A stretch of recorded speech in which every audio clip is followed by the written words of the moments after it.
Hey everyone. Alright, so here's my next tutorial and I don't really know what to call it, so I'll figure that out later, but it's pretty much to make it look like your eye was like either cut and ripped out or just something. They actually sell fake eyeballs and stuff. It'd be really cool to like glue it right here so that way it would hang and dangle on your cheek. So if you can get your hands on one of those before Halloween, that'd be really cool. You can incorporate it into the look, but this is actually really simple if you make the pieces beforehand. And I will say this, doing this on myself was really difficult only because I can only see out of this eye because this eye is taped closed, and since it's closed for the whole look, it's really hard to see what you're doing. So doing this on someone else would be easier, or having someone do it on you would be very helpful. So yeah, you can do what you want, but with all that said, let's just go right ahead and get the tutorial started. The first thing I did was I just made these little latex things. I talk about stuff like this in a latex video I did last year. Pretty much it's just layer upon layer. Just dried it with the blow dryer in between each layer so that way I could get it nice and thick. I think I did about 10 layers or so, and then what I did is I powdered it and then I peeled half of it over and doubled it on top of itself so that way I ended up with like 20 layers. So it was a lot thicker, a lot faster, and then that way I could go in and cut out all the shapes that I needed. So now what I'm going to do is I'm actually going to tape my eye shut just so I can guarantee that it'll stay closed, and then once all the pieces are glued on it, I don't have to worry about anything showing, making it look like my eyeball is actually still in there. So I'm going to use medical tape to do this. That's what I would suggest using, only because it's not harsh and it won't be damaging to your skin, especially since the skin around your eye is very thin and sensitive. So that's what I'm going to use. If you're scared that it'll pull out your lashes, you can just go in with like a little bit of petroleum jelly or something, rub it between your fingers, and then just rub it on your lashes so that way the tape actually won't stick to your lashes and will just stick to the skin. You don't have to, but that's just in case like your lashes come out easily or anything like that. So I'm gonna go ahead and tape my eye closed.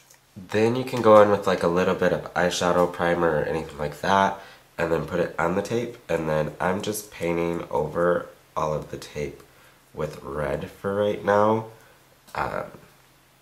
just so it's not skin tone, and it'll be easier to do this now than it will be once I have all the other pieces glued on. It'll be easier to just throw some blood on it and be done with it. So that's on. And actually, before I even go any farther, I'm just going to take a burgundy and just put that in the corners.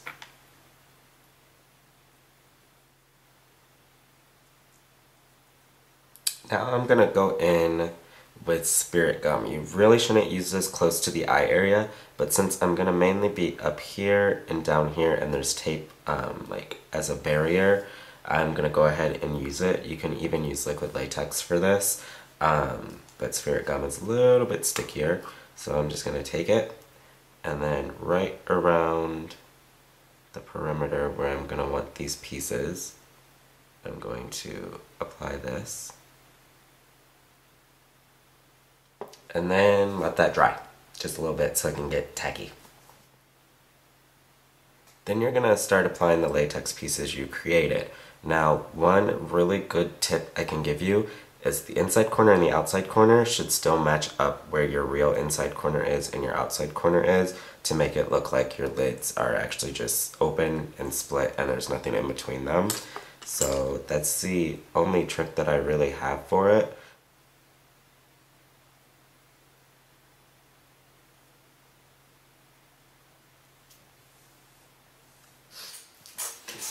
Now that I have those glued on, it doesn't really look like much right now, so I'm going to go in with just a trusty dusty Q-tip and put some liquid latex on it, and then I'm going to use that to actually blend the edges of this into my skin and also to one another.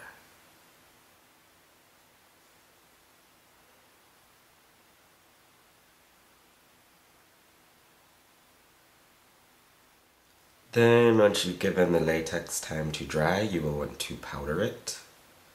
Then you want to go in and paint the pieces to look like the rest of your skin. Grease paints normally work best on top of liquid latex. You can use regular makeup, you just kind of have to layer everything because a lot of products won't stick, but all last year I just used regular like face makeup. Right now I'm doing the same thing because I don't have any of the grease paints.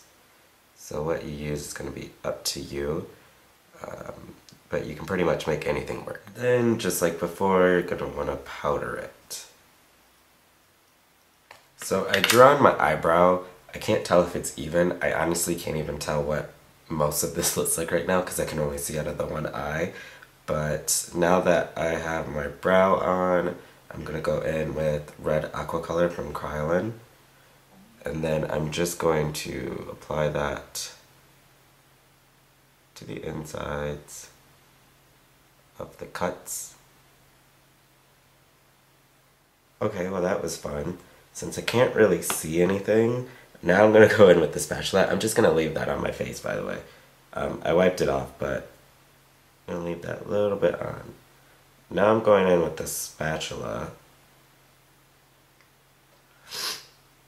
with the same blood gel on it, and now I'm gonna apply it from that and just do it little by little so I don't end up wasting the product by having it drip all over my face like it just did. And I'm just applying it right on top of that tape that I put in there earlier. Now I'm just going in with Dark Stage Blood. Again, this is by Mayron. And I'm just going to throw some of this in there. Get it all over myself again.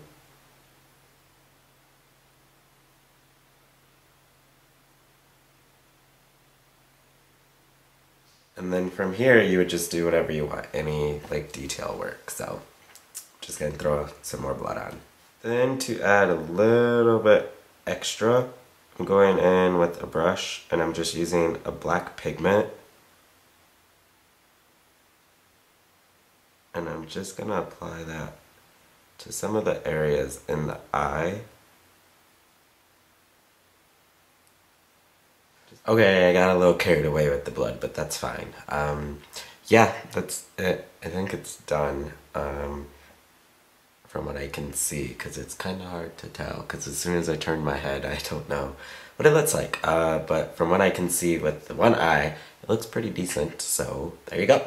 That's pretty much it. You know what's really gross about this? When I move my eyebrow, it moves, and when I blink, it moves. Oh, gross. You could do whatever else you wanted. Again, I will say, it'd probably be easier to do this on someone else or have someone else do this on you because only being able to see out of one eye for the whole thing kind of makes it a little tricky. But that's it. So, until my next video, I will talk to all of you soon. Bye.